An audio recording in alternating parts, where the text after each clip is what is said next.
Just a couple of minutes away, JP, from the first hour of the race having been completed. Yeah, unbelievable, isn't it? You look down at the clock and it's 3 minutes to 4 after we started bang on time, or in the case of Marco Mappelli, started slightly ahead of time. But he has served. It's harsh, I think, I'll be honest. Oh, yeah, fair enough. He'll come looking for me because he is out of the car now. Nick Yellerly has taken over. No, that's a penalty, not what you said. Oh, okay. Yeah. 32 seconds. No, okay. Well, discuss. He He certainly didn't gain 32 seconds, did he? But they're going to slap down on that because he was on the outside of the front row, and I suppose you've got to wait for the pole man. That's what they pinged him for. Yeah, I think.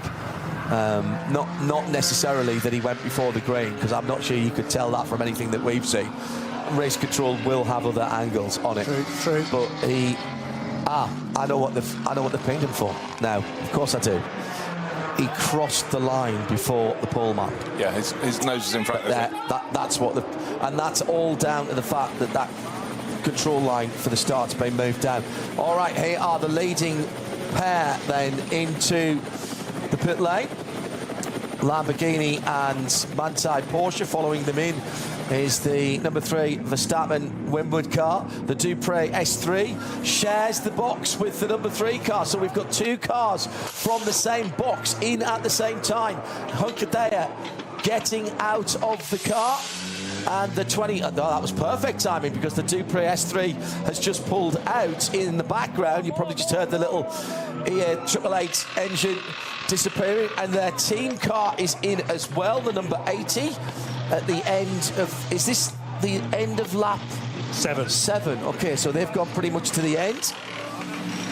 So well, they've gone as far as they possibly could, because we say in normal running circumstances a tank of fuel should last you 8 laps. Yeah. So they've done the formation lap plus 7. They could not have gone further. They'd have run out. Hunkadea, massive experience at the Nurburgring N24.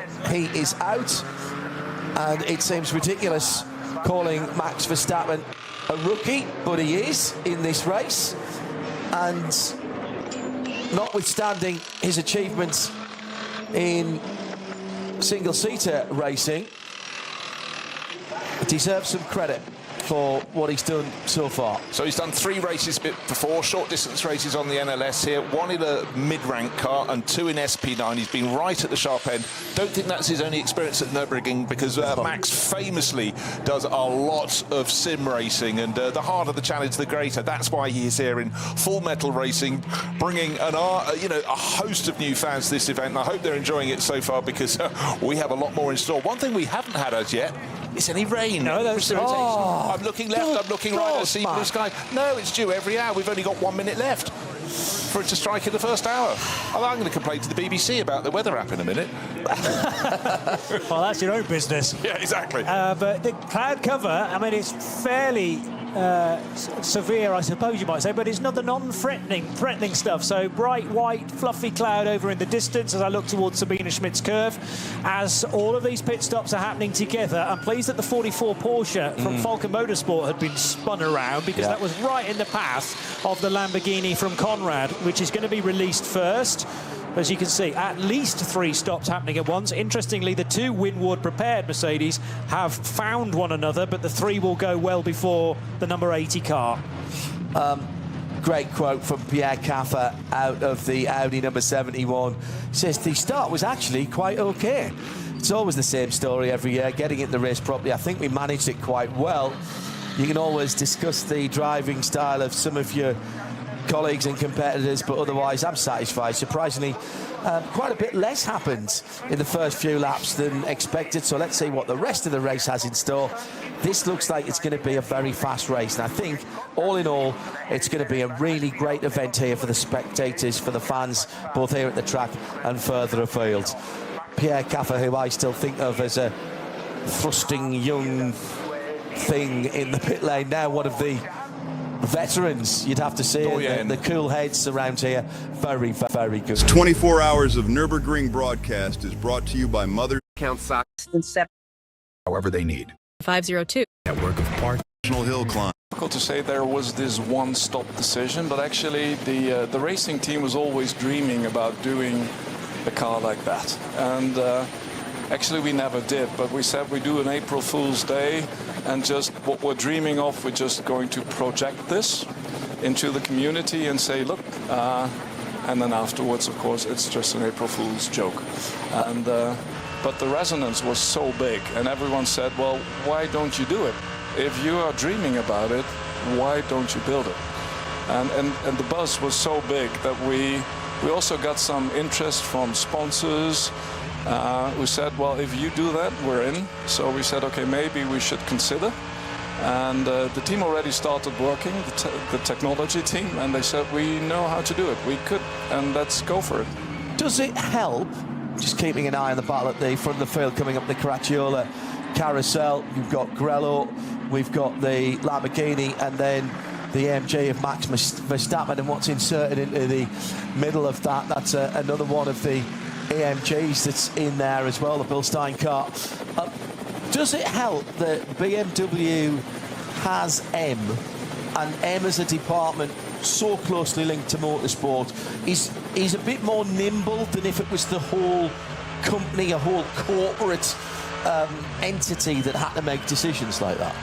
I think it works both ways. It's good to have an entity that is smaller and has very quick decision processes, and at the same time it's linked to the big company and has has the full trust of the big company. So it's a really good cooperation between the two. And in motorsport, you can see how that works out, because we can be quick, and at the same time, we are part of a big group. So it's, I'm really happy with that, actually. Now, all of that said, you don't come racing for fun and just to make people smile. So the car has to be competitive. It's leading SPX at the moment. What is the goal? What is the aim for this car? It's well amongst the full GT3, homologated GT3 in SP9, and that's the sort of area that you wanted to get the performance in? Yes, of course. Our goal was to bring it into the same performance window as the regular M4 GT3. And as I said, it has some challenges in regards to aerodynamics, because we're quite happy with the car until the B pillar. And the section behind that gives us a little bit of a headache. But actually, aerodynamically, we found a good solution, I think. You can see it when you look at the car, how we did it. It's still more difficult in the turns because we have this long body now for side sensitivity.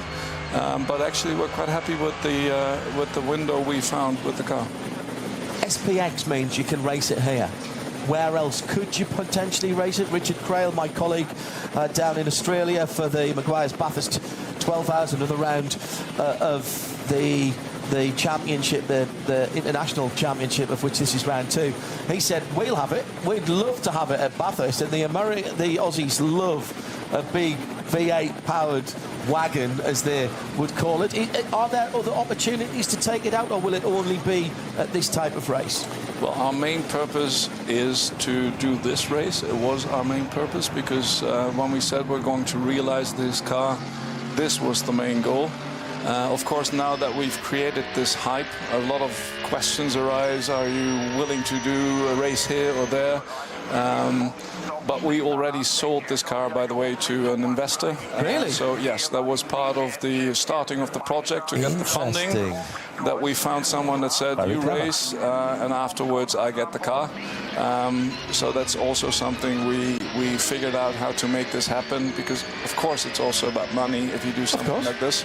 Would you build another one if somebody asked? No, we just built one. Okay. That was because we just made this April joke first once, and so we said we're going to do it once. I've got a question from some of the guys on the RWEC group who were very interested. He said, please, could you make an X7 GT3 for next year? I'm not sure that's a serious question, but I get the point. I mean, what else could you do?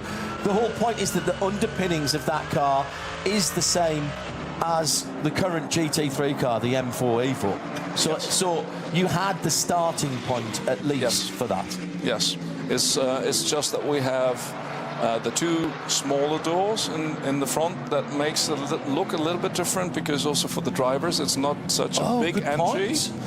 No, it's a shorter door because it's a Touring. We took the car body of a Touring, So to enter the car, it's a little bit smaller, and of course you've got a huge trunk. But the underpinnings are like in the M4 GT3, as well as the whole technology, the drivetrain, the electronics. So we could take over a lot. Yeah. Taking you away from this race for a moment, what was the atmosphere like earlier this week after that WEC victory for Team WRT on their home ground, at a place where Alex Zanardi was so successful just after he had died, and a 1-2 as well with Grazie Alex on the cars. I mean, emotions just overflowing, I assume. It was a very emotional week because I was at the funeral of Alessandro, and then to win Spa afterwards, it's really a very emotional week. It's been an emotional week, but coming back to Spa, for us it was also about time, I must say, because we worked so hard for such a long time, and somehow we never got it together until now. And I think it was a great performance by the team, the WRT, by the drivers, great strategy, constant driving. We made an update on the car with the Evo package to make it it's a little bit off-road. Well, it's Max Verstappen. Big moment Verstappen for in Max the fence. Verstappen. Yeah. With the front of the car getting airborne. Was that Vippermud? It was after Ice Curve. I'm just going to look up the precise corner, but I'm trying to work out how he did it. I think it was just that he caught a bump in the road. He wasn't around traffic, but he did incredibly well to stop the car and just glanced the barrier. But I'm sure that number 3 Mercedes is going to be carrying a bit of damage now. Well, he's still closing up to the car ahead. There's a couple of places where you get airborne here, 3 places, even for the GT3 cars. It must have, well, I don't know how far back the replay was. You should come out of Adenar Forst now. And it was after Vipperman. It was after Ice Curve and before Flansgard, I believe. Okay. Yeah. Off to the right-hand side of the road, got Frank von Meal from BMW M, the CEO of BMW M, with us. This race has been transformed in the last decade and a half, from something that was very German to a truly international event. We've got people in Australia, in Chile, Trinidad and Tobago. Somebody in Greenland was checking in the early part of the week. Both coasts and everywhere in the middle in the United States. What do you think has captured people's imagination about this place, and why is this place so important for BMW? And in fairness, defending champions, but also you've got a great record here going back to the Touring Guard days, right back into the 1970s. That's true. Actually, we hold the record for the most overall wins with 21. The last one was last year. For us, we always call this our playground, because we do the testing and the development for all of our M cars here on this track. 8,000 kilometers for each and every car we have to test here before we give them a series production release. So that's a key performance indicator, effectively? Yes, we have to drive full throttle 8,000 kilometers here on the Nurburgring, the Nordschleife, so not the Grand Prix circuit, but up to there, so 20 kilometers. And so for us, that's why we always say it's from the racetrack to the street. It's not just a word, it's what we do. And for us, it's a very special race, and I can imagine that worldwide this has a very high level of priority, because it's not just a track, it's over 24 kilometers. Yeah. And then you have these different weather conditions. It's like traveling between 2 towns. In one town, the sun can shine, in the next town, it's raining. So it's all kinds of different weather conditions. Then there are all these different classes at the same time on the same track. Is it the ultimate test track? It is the ultimate test track. That's why we call road it. That's and why race it's cars. called the Green Hell. Yeah, for road and race cars. For me, it's the ultimate test track. Max Verstappen battling with Adam Christodoulou has just had a little bit of traffic to deal with and got held up there by the number 180. One of the lower class cars who's in their own battle, but he'll close back up to Christodoulou in a moment or two. Rafa Marciello is closing in on him in last year's winning car. Ahead of Christodoulou is the Franz Conrad Lamborghini, the number 7. Before I let you, of course, and here comes the BMW on towards the back of the windward run. Verstappen car. Verstappen's got the worst of the traffic here. The car's ahead of him across the road going into Brunchen. And that's going to hold him up. Christodoulou got through. But he's through now and heading up the hill through Ice Curve and into that winding middle section. There's an Audi coming up there behind him as well, which is the Sheeran Sport PHX car, the number 16. And that's not that too far back. Opening moments as we're just into the finish the first hour of 24. Finish off by asking you this, Frank, and again, this is people saying, is there anything you can't do? Could you do an M4 3-door Touring to sort of bring the shape to more like a sports tourer? Is that possible?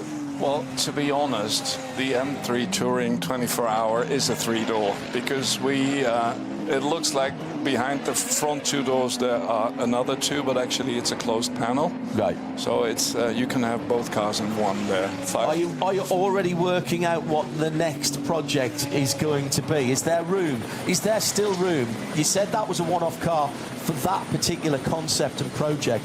But are you convinced there's still room to do things that capture people's imagination, that you can dream and other people can dream and you can turn into reality again, like you have with the M3 Touring 24? We're always thinking about that, but actually this year we said we're not going to do another April 1st joke because then we have to do another car. So we said we leave out 1 year and need to recover a little bit. And we're always thinking about nice cars or special series.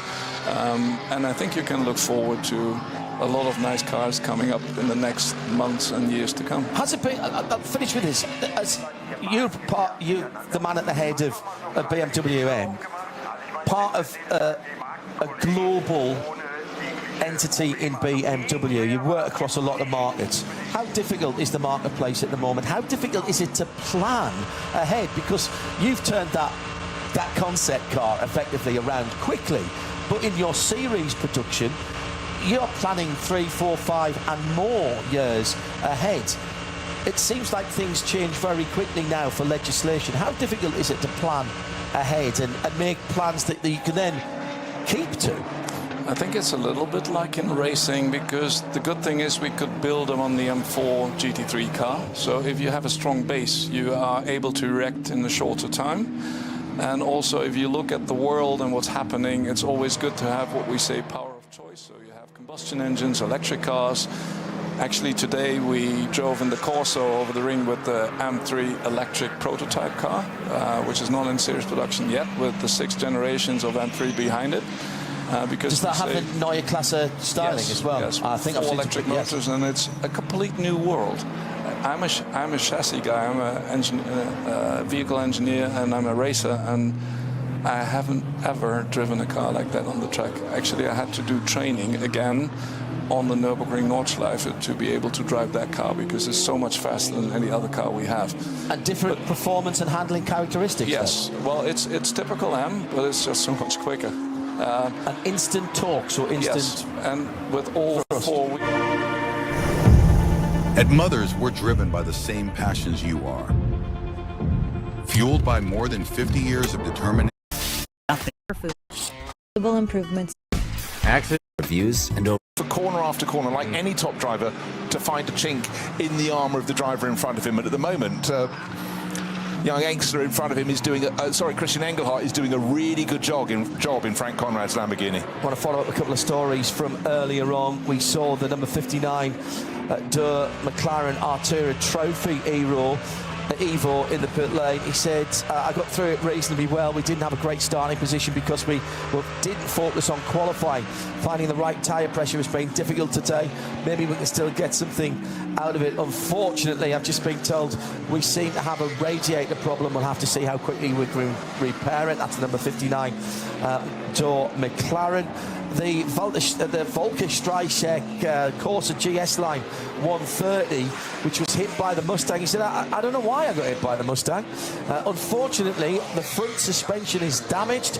We'll see if it's okay. Otherwise, first stint was good. Everyone else drove very fairly. That's your update. Oh, and by the way, the number 480 Dupre S3 has just taken the lead in its class in VT2. That's the little red car that we noted in the same pit box as the two Windward Run AMGs. Verstappen all over the back of Engelhardt, and there's a Porsche from maybe not SB9 that they've just absolutely bombed past, coming up towards Schwabenschwanz in a moment or two. There's the concrete section, then the second concrete tiled area of the racetrack. Exit out of here is very important. Marginally better for the Mercedes, I would have said. They'll go through Galgenkopf now, and can the Mercedes of Max Verstappen pick off Christian Engelhardt's Lamborghini as they go down the straight, or does the Lambo have the straighter line speed? Generally speaking, the Dottinger Her has been the area for the Italian car. They were both slightly compromised by the Super GR that they had to pass coming onto the long Dottinger Her, and the BMW behind them will be picking up a little bit of aero. Raffaele Marciello in 10th position is closing down on them. Look at the Lambo go, though. It's just set off in front of Verstappen. He had a good exit out of Galgenkopf, but he can't do what he did on Adam Christodoulou in the same AMG-type car, because the Lamborghini straight line speed is phenomenal. They've tried to address this, have the officials giving it a bit more weight and a bit less power via the restrictor, but it is romping away in the hands of Christian Engelhardt. The other thing to add to your point about Volker Strikecheck's Opel Astra, Opel Corsa, should I say, getting that nerve from Frank Stippler, the 64 Mustang's been given a 10-second penalty to be served in its next pit stop for its part in that.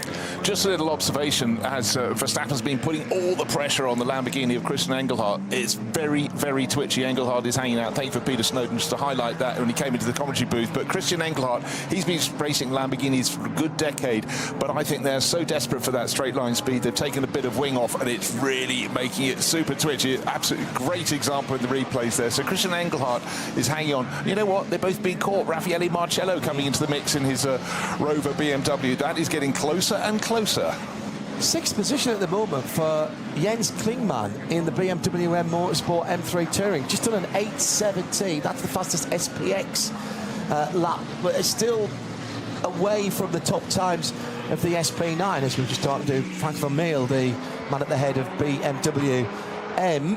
Thank you for all your comments to Frank when he was in the booth here. We'll have some more guests for you throughout, keeping a beady eye on what's going on out on the circuit. Grand Prix track now, and still this battle for the minors in the top 10 at the moment, with all of the SP9 cars having taken their first pit stops.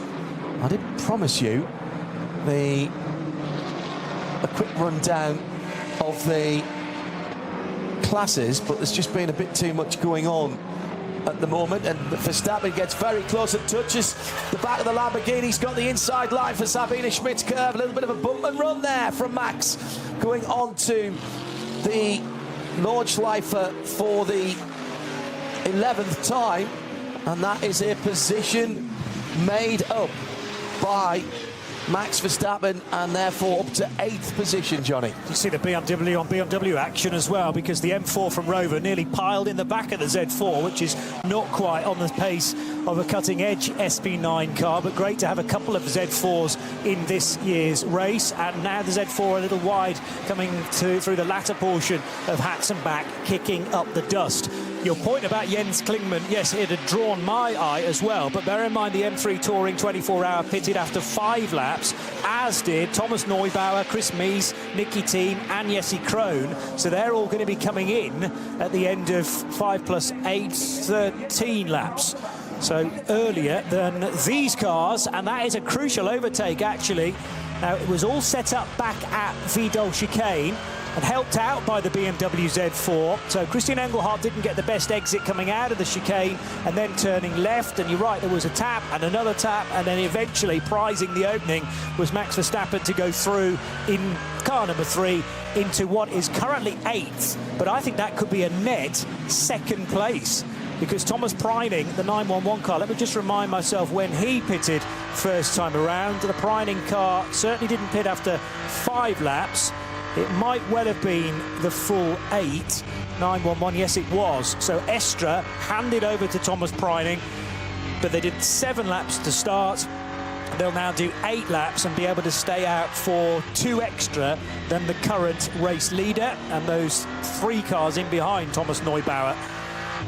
So Jens Klingmann following the Ford Mustang up ahead, which is Frank Stippler at the wheel of the 64 car. And remember, Stippler now also carrying a penalty, but only 10 seconds after contact with Volker Strejček's Corsa. Very, very busy up ahead as well. There is Jesse Krohn in the KCMG Mercedes, the white and blue car, as they tumble down the hill towards Breitscheid. This is another access point for some tourist laps as well. The public road is immediately beneath the racetrack, and then the climb begins out of Breitscheid. Reasonably quick left-hander coming up before then getting on to the brakes heavily and going through the awkward, tight right-hander at Bergwerk, where almost as one, the Jesse Krohn KCMG Mercedes and the Frank Stippler Mustang arrive together. And Jens Klingmann has got just about the best seat in the house of that.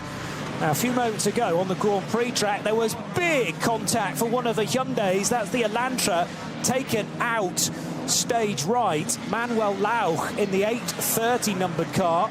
And that, what I need to try and work out now is precisely which car piled into the back of it. That was going into the Show Me curve, renamed in time for last year's race, and there is a big shark bite now in the rear left corner, and I think unfortunately that was the offender, the 650 BMW from the 240i class.